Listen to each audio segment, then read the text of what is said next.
যেভাবে দেওয়ার দিবে আমি দিয়ে দিয়েছি, ঠিক আছে। আচ্ছা ওকে, তাহলে এবার আসো আমরা এই যে শুরু থেকে এখন পর্যন্ত মোটামুটি কি কি পড়লাম, কোন কোন টপিকে একটু পড়াশোনা করলাম, আসো একটুখানি রিভিউ করি। যে কোনো একটা টপিক বা চ্যাপ্টার শেষ করে ফেললে পিছন থেকে রিভিউ করে আসলে যেটা সুবিধা, পড়াশোনাটা তোমার কানেক্টেড মনে থাকবে, যে এখন পর্যন্ত যা পড়লাম এটা একটা সুতোয় বাঁধা মনে থাকবে। তো একজন একটু যারা শুরু থেকে ক্লাস করেছো একটু মোটামুটি রাফলি টপিকগুলো বলো, এরপর আমরা একটুখানি আলোচনা করি, দেন আজকে আর একটা টপিক আমরা জাম্প করবো। তুমি একটু বলো তো, তোমার নাম কি জানো? ফারাবি। ফারাবি বলো তো, যে বসে বসে সব বসে বসে। হ্যাঁ, সংবিধানের আগে একদম শুরু থেকে মনে আছে যে একদম শুরু থেকে আমরা কি পড়লাম?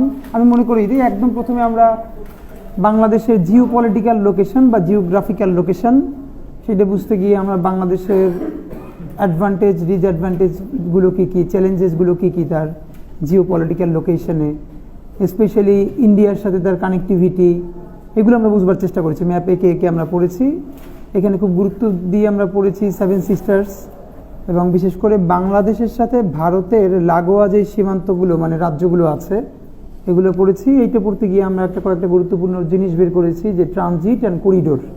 তাই মনে আছে সবার যে ট্রানজিট এবং করিডোরের পার্থক্য কী যেন?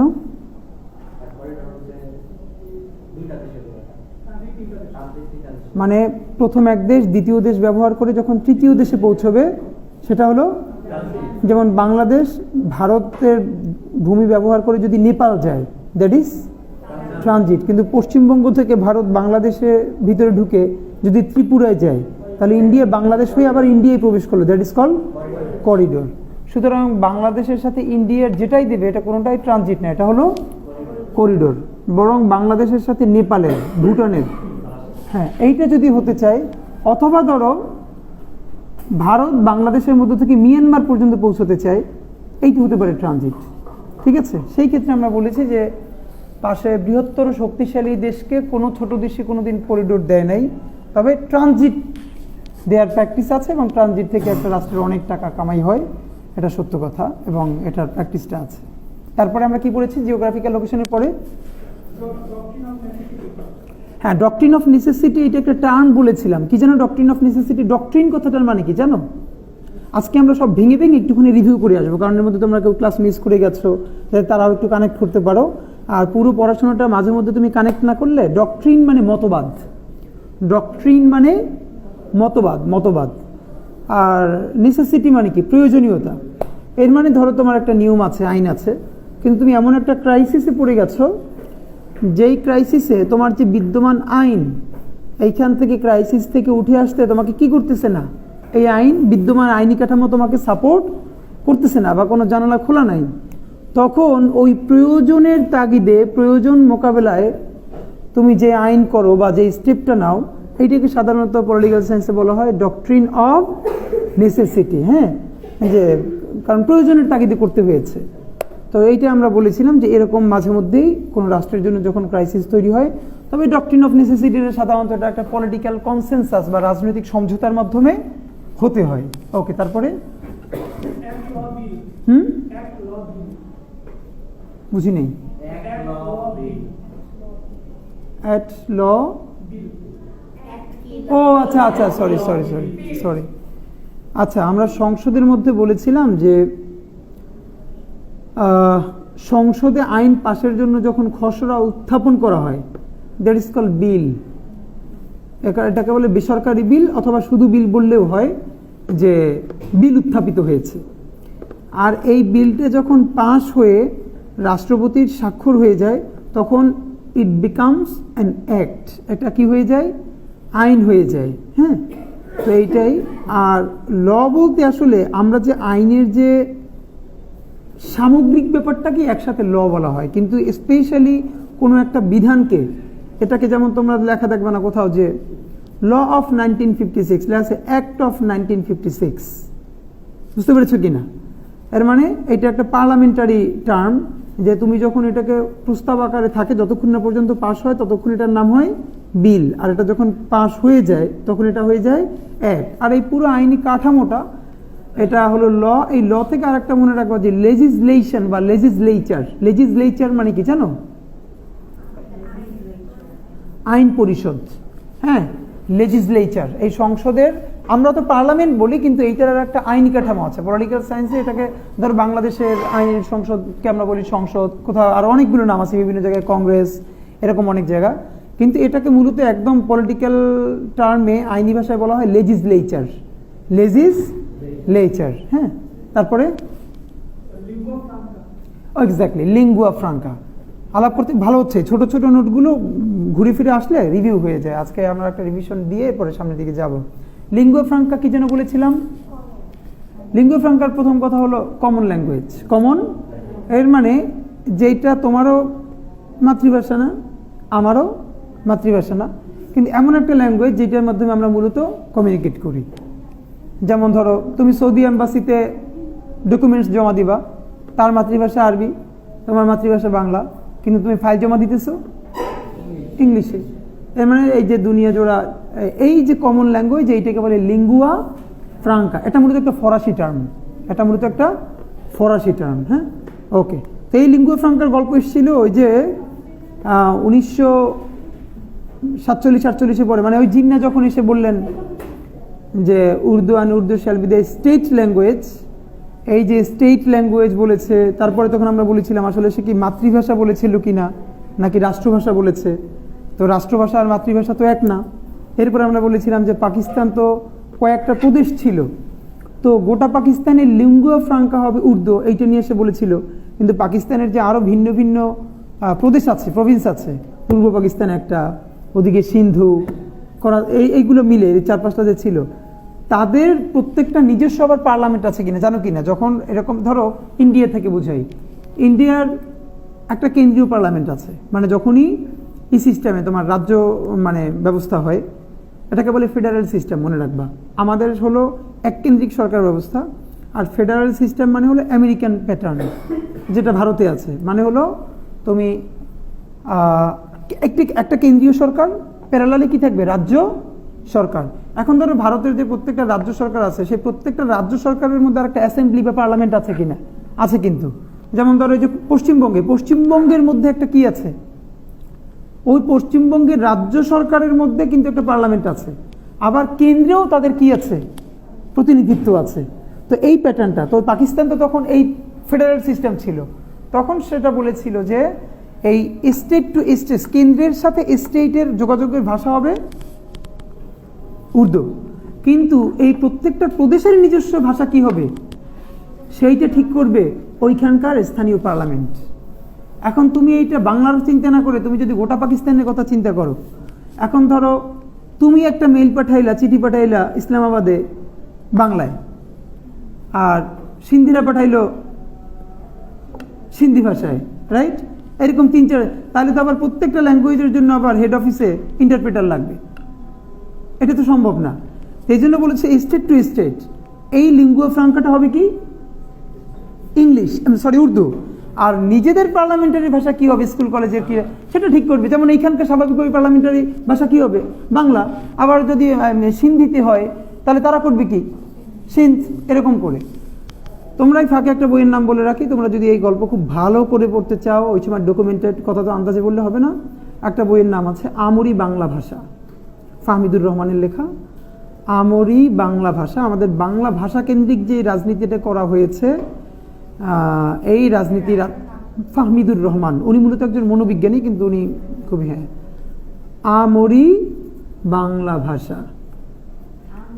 হ্যাঁ, ওই যে গান শোনো না যে মোদের গর্ব মোদের আশা আমরি বাংলা ভাষা, এই যে এই আমরি বাংলা ভাষা ওনার বইয়ের নাম। তোমরা চাইলে আরও একটা বইয়ের নাম ওনার লিখে রাখো, তোমাদের যদি হিস্ট্রি নিয়ে কারো বেশ আগ্রহ থাকে, ছোট পাতলা বই, কিন্তু এটা তোমাকে খোরাক দিবে, বঙ্গ বাংলা বাঙালি। বঙ্গ বাংলা, এই দুটো খুব কানেক্টেড, এই জন্য বললাম, কারণ হলো এই যে আমরা বাঙালি জাতি কবে থেকে হয়ে উঠলাম, বুঝতে পেরেছো কিনা, এইটা তো তোমার জানা দরকার। তো এই যে এই বইয়ের নামটা হলো বঙ্গ বাংলা বাঙালি, একই লেখক।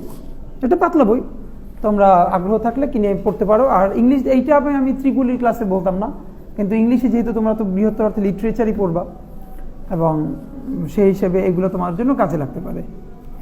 আর কেউ একটু নোট নিও যে আজকে ক্লাসের শেষের দিকে বঙ্গ বাংলা বাঙালি বা বঙ্গ আমি কেন বললাম এটার সাথে, এটার একটা তাৎপর্য আছে, কারণ আমরা আগামী দুটো ক্লাস একটু হিস্ট্রির দিকে মুভ করবো, যেটা হলো ইমার্জেন্স অফ বাংলাদেশ। যে বাংলাদেশের অভ্যুত্থানটা কিভাবে ঘটলো, হ্যাঁ এটা বলতে গিয়ে আমরা এটা নিশ্চয়ই বলবো। এরপর কি আছে বলো তো? State versus country. এখানে আমরা বলেছি দেখো দেশ কিন্তু মানে দেশ বলতে যে কান্ট্রি বলি, পলিটিক্যাল সায়েন্সে বা এই টার্মে কান্ট্রি আসলে কিছু না, এটা হলো স্টেট। কি আছে টার্মটা? স্টেট। যেমন একটা সার্বভৌম দেশ, এটা হলো সভারেন স্টেট, সভারেন স্টেট। হ্যাঁ, তারপরে আচ্ছা সব কান্ট্রি কিন্তু স্টেট হয়ে ওঠে না। ধরো অনেক দেশ আছে যার আন্তর্জাতিক স্বীকৃতি নেই, কিন্তু সে দেশ, মানে এটা কি হয়ে উঠতে পারতেছে না, স্টেট হয়ে উঠতে পারতেছে না। তো একটা রাষ্ট্র হতে হলে কি কি দরকার? তার জনগোষ্ঠী দরকার, তার সার্বভৌমত্ব দরকার, একটা সরকার দরকার এবং বহির্বিশ্বের মানে তোমার অ্যাপ্রুভাল দরকার এক ধরনের। তো অনেক দেশিতে ধরো একটা মিস করে, সেই হিসেবে দেশ কিন্তু অনেক, কিন্তু তুমি যখন জাতিসংঘের কাঠামোতে বলবা তখন শব্দটার ব্যবহার কি করা হয়? স্টেট। ঠিক আছে, হ্যাঁ। তারপর ব্লু ইকোনমি মানে কি জানো? সমুদ্র অর্থনীতি। ব্লু ইকোনমি, যেটা বাংলাদেশের ভবিষ্যতের জন্য দুই তিনটে যেটা খুবই একদম মানে গ্রোয়িং, এর একটা হলো বাংলাদেশের ব্লু ইকোনমি, আমাদের সমুদ্র অর্থনীতি। হ্যাঁ, বিশেষ করে আমরা আমাদের সমুদ্রকে কিভাবে ইউটিলাইজ করে এখান থেকে প্রচুর পরিমাণ বেনিফিট নিতে পারি। যেমন দেখো বাংলাদেশের একটা জিনিস তো ব্যবহার করতে দেয় না, এবং এটা এখন পর্যন্ত ভারত এটাকে ইউটিলাইজ করতে দেয় না। পৃথিবী, তোমরা সোয়াচ অফ নো গ্রাউন্ডের নাম শুনেছো? এটা কোথায়? সোয়াচ অফ নো গ্রাউন্ড বে অফ বেঙ্গলেই, কিন্তু এটা আমাদের সুন্দরবন থেকে খুব কাছে, আমাদের ভূখণ্ডের মধ্যে। এই সোয়াচ অফ নো গ্রাউন্ড হলো পৃথিবীতে সম্ভবত এই একটা বা দুইটার মধ্যে একটা, যে এটা হলো এটা সোয়াচ অফ নো গ্রাউন্ড মানে জিনিসটা কি বোঝো কিনা, মানে গ্রাউন্ডলেস, সমুদ্রের নিচে যেতে যেতে যেতে যেতে মানে এটা আসলে কোথায় গিয়ে তলা আর খুঁজে পাওয়া যায় না। তো এইরকম একটা হলো, ওইটা সম্ভবত 20 কিলোমিটার জুড়ে আমাদের ওই জায়গাটা যেখানে বঙ্গোপসাগরের যে এইরকম একটা, এবং এই জায়গাটা হলো এই যে ডলফিন টলফিন এগুলোর অভয়ারণ্য।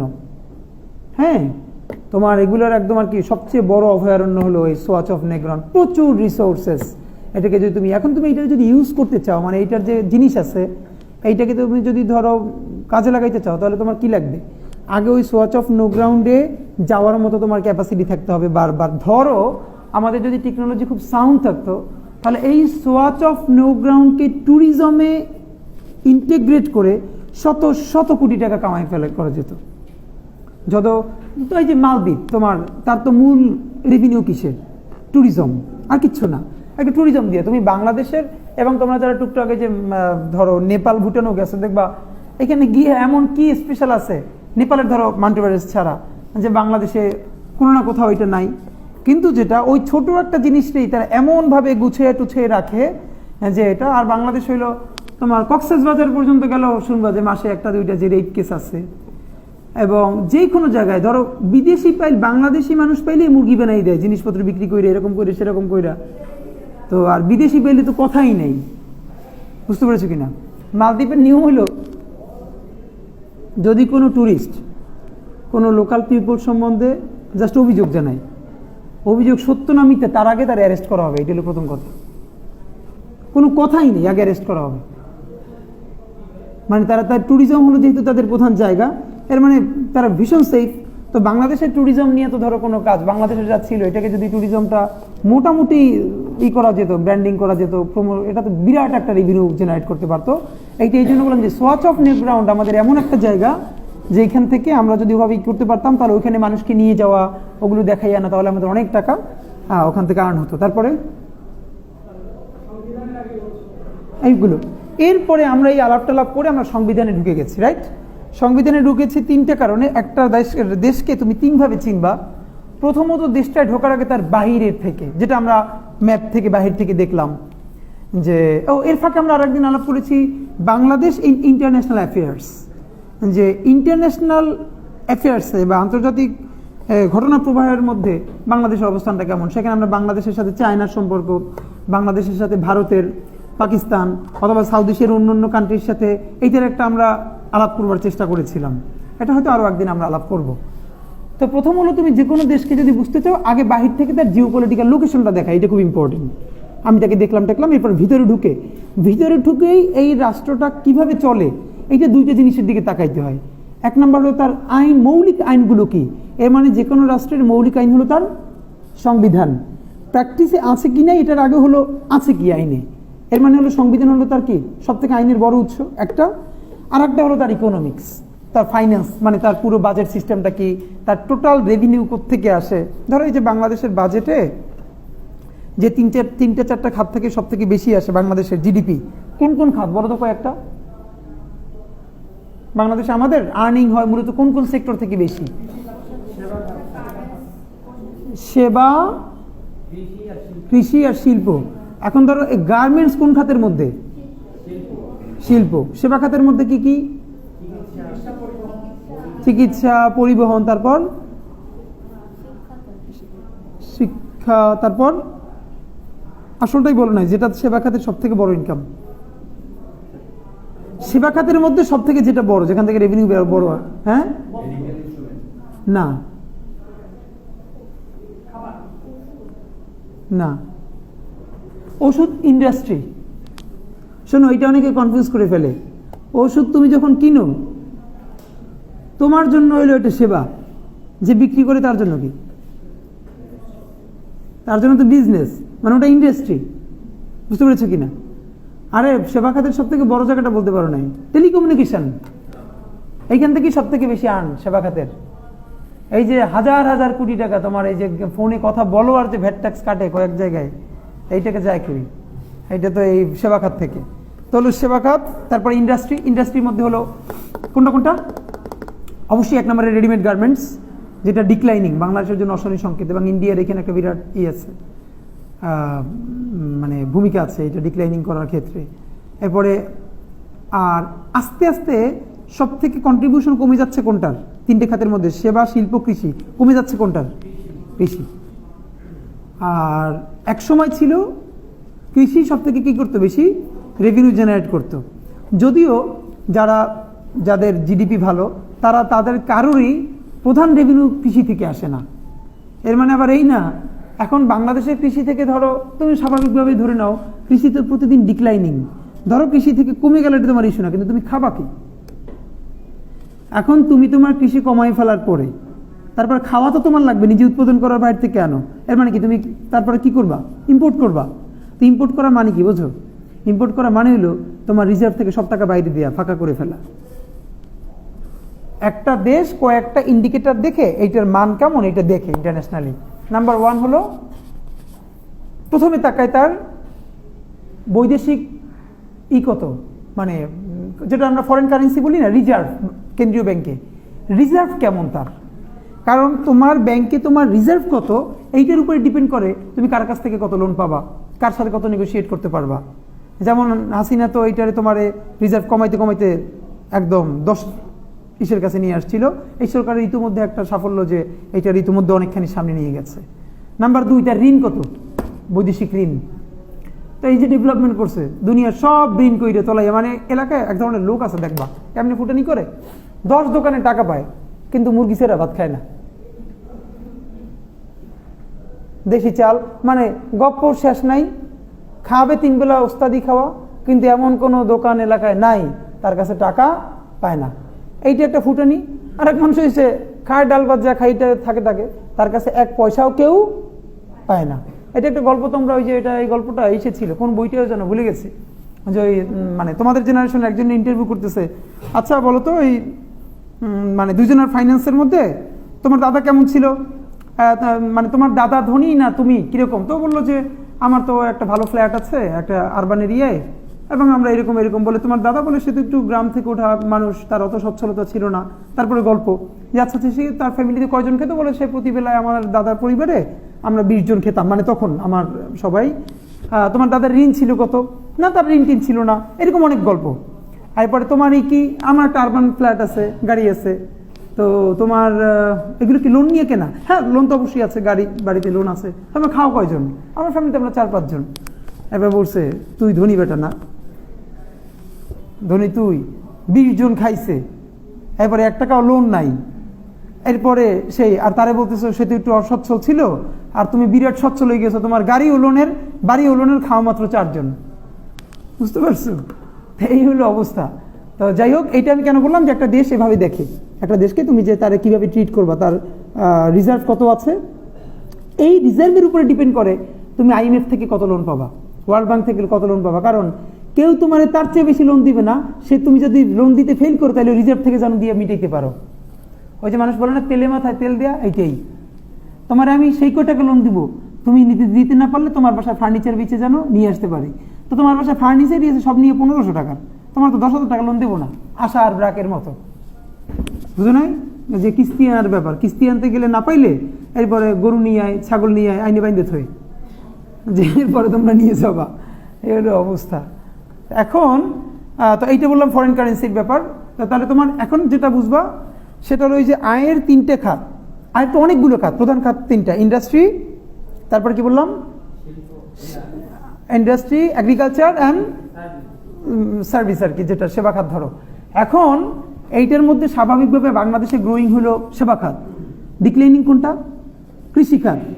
এখন এইটাকে অনেকে গুড সাইন হিসেবে এভাবে দেখে যে কৃষিখাত তো কমবেই, বরং আমাদের ইনফ্রাস্ট্রাকচার মানে টেকনোলজিতে বাড়াইতে হবে, শিল্পে বাড়াইতে হবে, এটা ভালো। কিন্তু অন্যদিকটা আবার দেখে না যে কৃষিখাত যদি কমে কমে এরকম চলে যায় যে সব খাবার তখন কি করতে হবে, ইম্পোর্ট করতে হবে, তাইলে কি হবে, তাইলে তুমি ওই যে শিল্প খাত থেকে পাইয়া যে রিজার্ভ বাড়াইতেছো, এইটা আবার ওই কৃষি পণ্য ইম্পোর্ট করতে গিয়ে সব ফাঁকা হয়ে যাবে। মানে বুঝছো কিনা? ঢাকার অনেক মানুষ আছে যাদের ফ্ল্যাট কেনার ক্যাপাসিটি আছে কিন্তু ভাড়া থাকে, এটা জানো কিনা? কেন? কারণ হলো 2টা। হিসাব করে সে যদি ফ্ল্যাট কিনে, ফ্ল্যাটে যদি লোন না দেখায় তাহলে তার অনেক বেশি পরিমাণ ট্যাক্স দিতে হয়। তো ট্যাক্স দেওয়ার পর সে যে পরিমাণ টাকা তার যাবে, এর থেকে সে যদি ভাড়া থাকে তার সেভিংস বেশি হবে ওই পরিমাণ ফ্ল্যাটে সে ভাড়া থাকলে। এই জন্য দেখবা বহু টাকার মালিকও সে লোন ছাড়া কেউ, বাংলাদেশের আইনি কাঠামোই এমন, তুমি একদম খুব সহজ সরল মানুষ, যে ভাই আমার টাকা পয়সা আছে, আমি লোন করবো কেন, আমি ঠিক আছে 80 লাখ টাকা দিয়ে ফ্ল্যাটটা কিনে ফেলবো। কিন্তু এইটি হলো ভালো চিন্তা, কিন্তু তোমার রাষ্ট্রীয় নিয়ম এমন তোমার ভালো থাকতে দেবে না। তোমার উপর ভ্যাট তৈরি হবে যে কত % তুমি হিসেবে করবে না। আর যেই দেখাবো যে আমার 15 বছরের লোন, এই লোন দিয়া এই 15 বছর তোমার ভ্যাট ট্যাক্স মওকুফ, এরপর থেকে তোমার ভ্যাট ট্যাক্স বাড়তে থাকবে। অনেকে দেখবা ঢাকায় বিল্ডিং করে বাইরে প্লাস্টার করায় না, এগুলোর তো পলিসি আছে, বাড়ি কমপ্লিট না ভাই, করতে পারতেছি না এই জন্য ট্যাক্স কম, বুঝো নাই? দেখবা ভিতরে ডেকোরেটেড, বাইরে প্লাস্টার নাই, বাড়ি কমপ্লিট করতে পারতেছি না, অর্ধেক করে রাখি দিতে ছাদের উপরে, আর যেই ডেকোরেটেড তখন ট্যাক্স বাইরে যায় সিটি কর্পোরেশনের। তো এই জন্য হইলো তুমি যত লোন দেখাবা তখন তোমারই কমবে। এই জন্য হলো রাষ্ট্রের তো কিছু জায়গায় মানুষ ভালো থাকতে চাইলেও পারে না, তারা লোন নিয়ে নিয়ে দেখাইতে হয় যে এই আমার লোন আছে, আমি এটা চালাইতে পারতেছি না।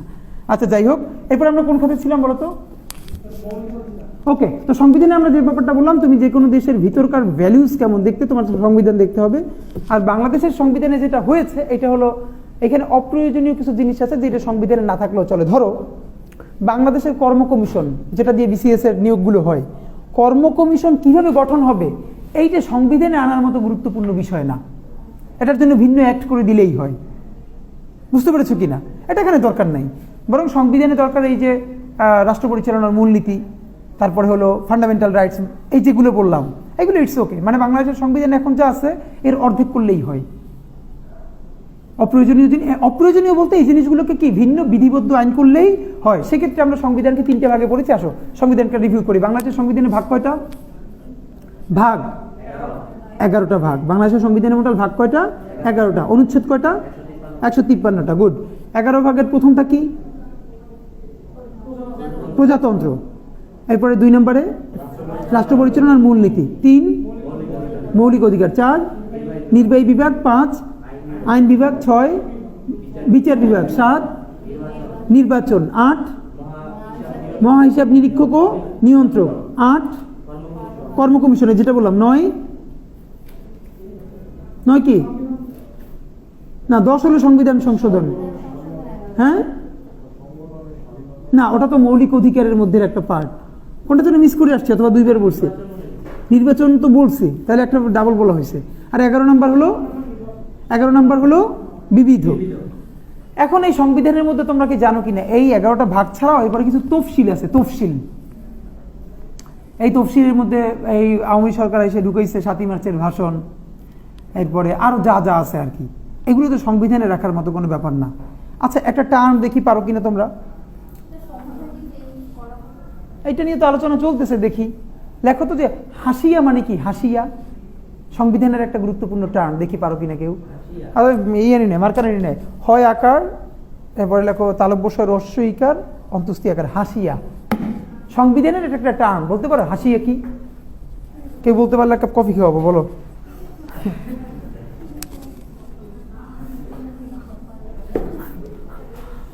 বলো বলো, সংবিধানে কিছু গুরুত্বপূর্ণ টার্ম আছে, এর একটা টার্ম কি বললাম? হাসিয়া। যে হাসিয়া কি সংবিধানে? শোনো আমি তোমাদেরকে একটু বলি, আমি তোমাদের তো এই ডিসেম্বরেই কুইজ শুরু হবে, আমি কিন্তু এরকম ছোট ছোট প্রশ্ন করব টেকনিক্যাল টার্ম দিয়া। আমি প্রশ্ন করব হোয়াট ইজ স্যাটেলাইট স্টেট। আমি যেটা ক্লাসে বলিনি এটা কোনো সময় বলবো না, কোনো না কোনো সময় আমি বলবো স্যাটেলাইট স্টেট কি, difference between transit and corridor. বুঝতে পেরেছো কিনা? আমি জিজ্ঞেস করবো এরকম করে, সেভেন সিস্টার্সের কোন কোন দেশগুলো, রাজ্যগুলো বাংলাদেশের সীমান্ত লাগোয়া, এই চারটার নাম বলো, এবং কার কোন কোন জেলার পাশে? হ্যাঁ এই এখন বলতেছি না, আলোচনায় রাখছি না, এই জন্য ইজি। এটি যখন করব তখন দেখবা তুমি এলোমেলো হয়ে গেছে। বুঝতে পারছো কিনা? এলোমেলো না হওয়া তাই তো ভালো, কিন্তু আমি মানে কি কাকে বলে কত প্রকার এইগুলো নিয়ে কোনো প্রশ্ন আমার হবে না। প্রশ্ন হবে একদম ছোট ছোট টু দি পয়েন্টে, যাতে জিনিসটা তুমি বোঝো।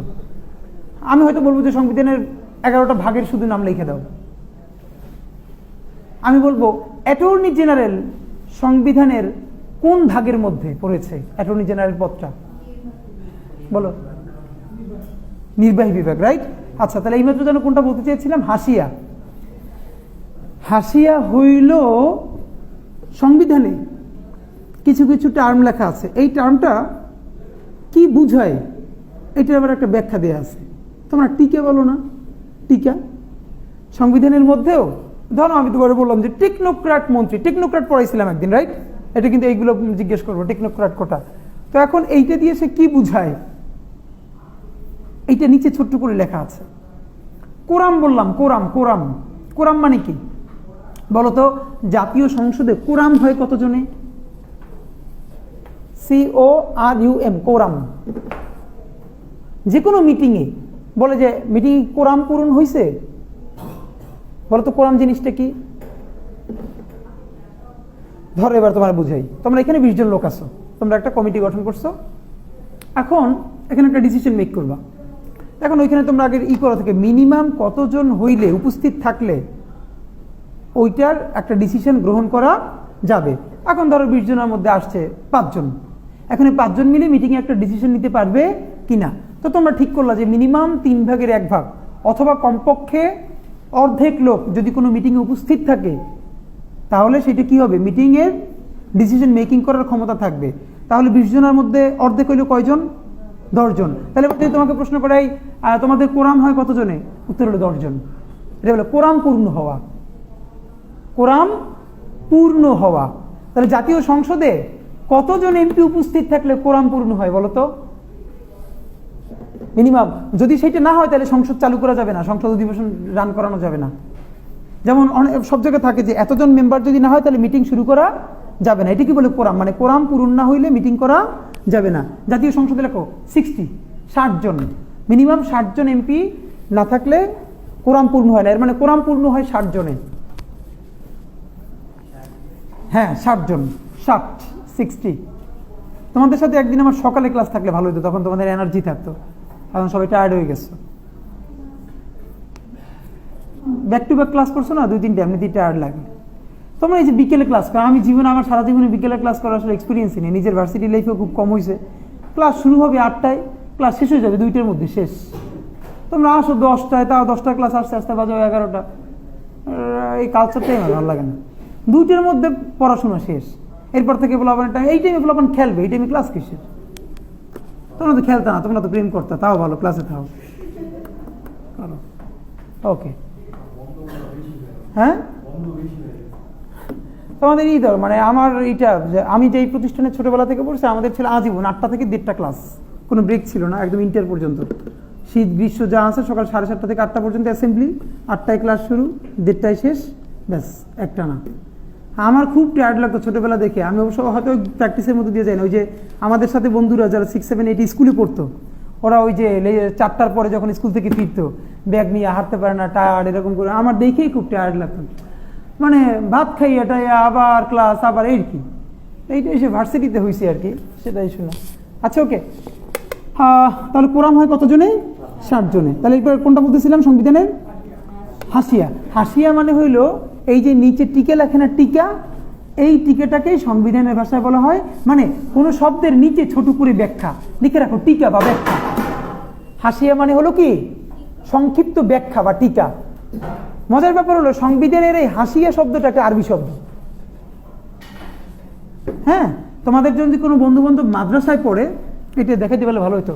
মাদ্রাসায় দেখবা যারা মূল টেক্সট পড়ে, এত বড় বড় বই হয় যেটা ওরা কিতাব বলে, তো ওই কিতাবের একটা সিস্টেম হলো, কিতাবের ঠিক মাঝখানটা এটুকুন থাকে মূল টেক্সট, আর মাঝখানের বাহিরে আবার ওই টেক্সটের প্রচুর ব্যাখ্যা ছোট করে লেখা থাকে, প্রচুর, ওইটাকে বলা হয় হাসিয়া।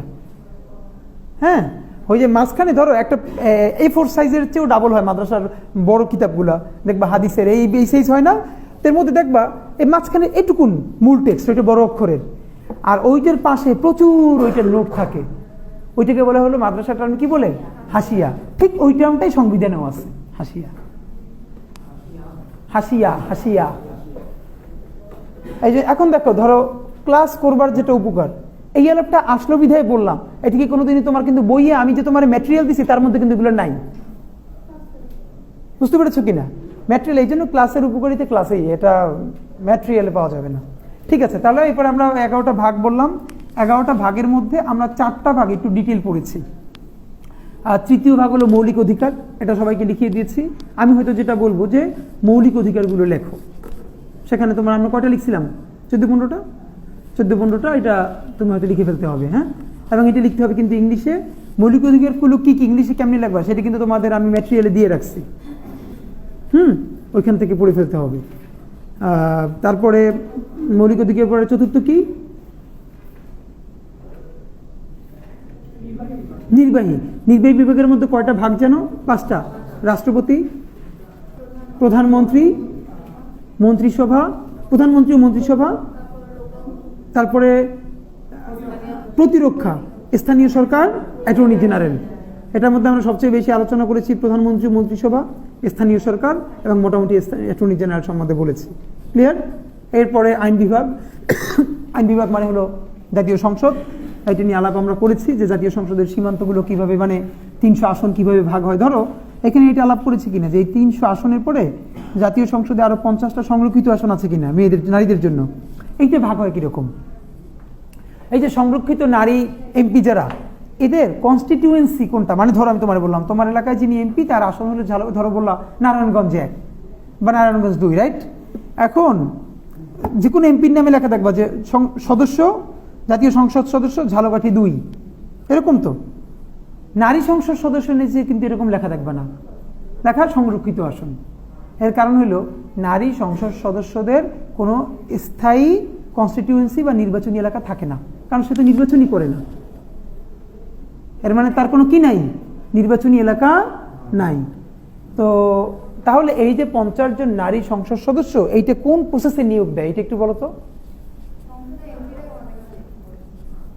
কিভাবে করে বলো তো? এই যে 50 জন নারী সংসদ সদস্য কোন কোটায় কিভাবে নেয়? তোমরা এখানে কেউ পটুয়াখালীর আছো? পটুয়াখালীর কেউ নাই? এটা বন্ধ করে দাও একটু, রেকর্ড অনেক টাইম হয়েছে।